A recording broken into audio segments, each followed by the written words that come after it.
Oh Canada, where the political drama is hotter than a Tim Hortons coffee spilled on your lap during rush hour.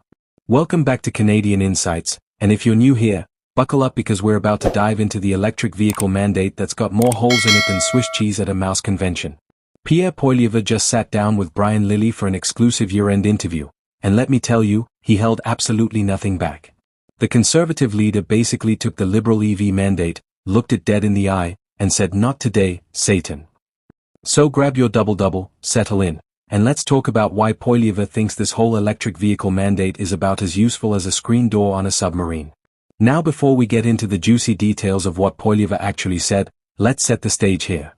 The Liberal government, in all their infinite wisdom, has decided that by 2035, 100% of new vehicle sales in Canada need to be zero emission.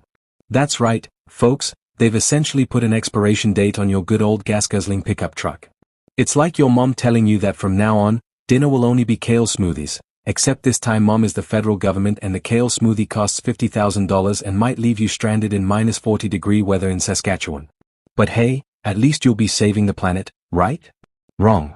According to Poilievre, this mandate is less about environmental salvation and more about economic devastation, and he's got the receipts to prove it.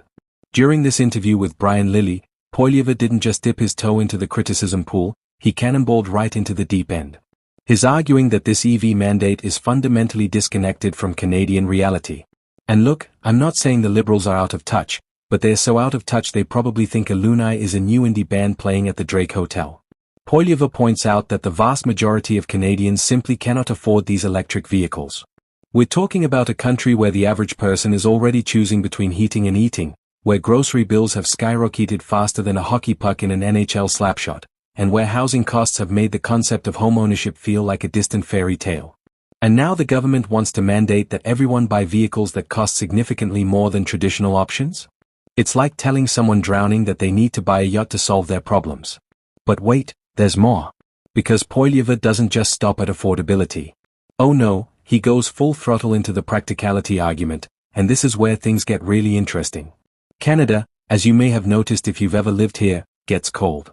Like really cold. Like throw boiling water in the air and watch it turn to snow cold. And electric vehicles, bless their environmentally conscious hearts, have this tiny little problem called range anxiety that gets exponentially worse when the temperature drops below freezing. Imagine you're driving through northern Ontario in January, it's minus 35 degrees, you're 2 hours from the nearest town, and your EV battery decides it's had enough of this frozen tundra nonsense. What are you supposed to do? Huddle for warmth with your phone's last 2% of battery while you wait for a tow truck that might take hours to arrive? It's not exactly the Canadian dream the Liberals are selling, is it? And here's where Poilievre really digs into the meat and potatoes of this issue.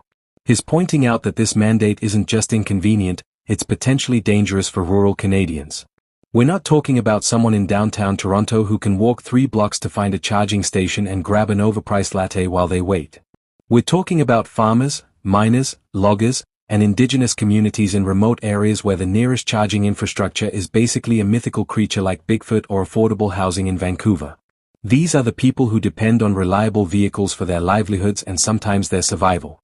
But according to the Liberal mandate, they're all supposed to just figure it out because climate change waits for no one. It's virtue signaling on a national scale, and Poilievre is calling it out for exactly what it is. Now let's talk about the elephant in the room, or should I say, the coal power plant in China. Because Poilievre brings up a point that's so obvious yet somehow gets completely ignored in these discussions. Where exactly do people think the electricity to charge all these EVs is going to come from? Does it magically appear from the sustainable energy fairy? Spoiler alert, it doesn't. In many parts of Canada, that electricity is still being generated by fossil fuels. So you're basically just moving the emissions from your tailpipe to a power plant somewhere else.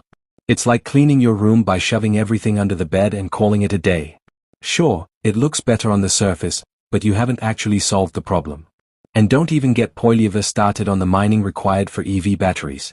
The cobalt, the lithium, the nickel, all of it requires massive mining operations that have their own environmental impacts. But I guess those environmental costs don't count because they happen in other countries, right? But here's where the interview really gets spicy, and this is vintage Poilievre at his finest. He turns the conversation to the hypocrisy of it all. The same government pushing this EV mandate has been dragging its feet on approving mining projects that would actually produce the materials needed for these batteries right here in Canada.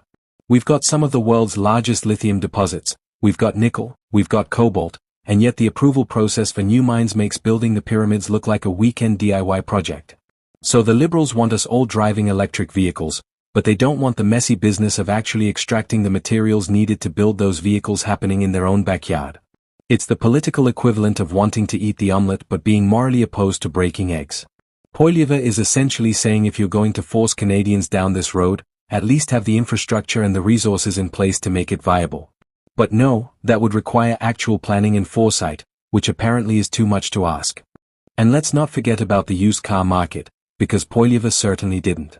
This mandate is going to absolutely devastate the used vehicle market that millions of working-class Canadians depend on. When you mandate that only EVs can be sold new starting in 2035, you're effectively putting an expiration date on the entire traditional automotive industry. Dealerships, mechanics, parts suppliers, all of them are going to be scrambling. And who pays the price? The single mom working 2 jobs who needs a reliable vehicle to get to work but can only afford a used sedan. The young couple just starting out who can't drop 40 grand on a new EV. The retiree on a fixed income who needs to replace their aging vehicle. These are real people with real needs, and Poilievre is arguing that the Liberals are sacrificing them on the altar of political correctness and international climate commitments that countries like China are laughing at while they build another coal plant every week.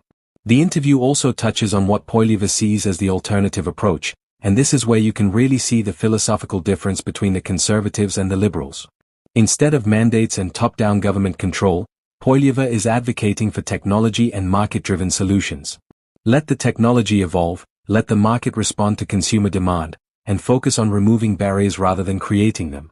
If EVs become genuinely better and more affordable than traditional vehicles, people will buy them without being forced. It's not rocket science, it's basic economics. But the Liberals seem to think that Canadians are too stupid to make their own decisions about what vehicles to drive, so they need the government to mandate it for them.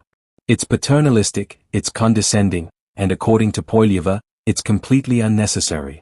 What really comes through in this interview is that Poilievre isn't anti-environment or anti-technology. He's anti-stupidity.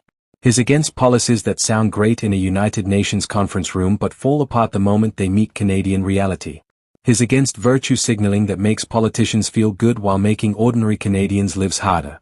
And he's against this idea that the government knows better than you do about what's best for your family and your circumstances. The EV mandate represents everything Poilievre sees wrong with the current Liberal approach to governance, disconnected from reality, dismissive of practical concerns, and more interested in international applause than domestic well-being. So what does this all mean for you? Well, if you're planning on buying a vehicle in the next decade, you better start paying attention to this debate. If you live in rural Canada, you should be concerned about how these policies will affect your daily life. If you work in the automotive industry or any related field, your job might depend on how this shakes out.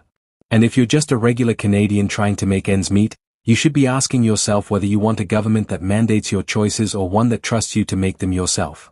This isn't just about cars, it's about the fundamental role of government in our lives.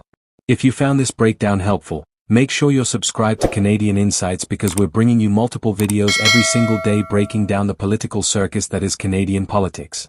Hit that like button if you think Poilievre makes some valid points, or if you think I'm completely off base, drop a comment below and let's have a civilized debate about it. And look, whether you love Poilievre or think he's the political equivalent of a bad haircut, you've got to admit this interview raises some important questions about the practicality of these mandates. Share this video with someone who needs to hear it, and I'll see you in the next one where we'll be diving into whatever fresh political chaos Canada serves up next. Because up here in the Great White North, the political entertainment never stops. Stay informed, stay engaged, and stay Canadian.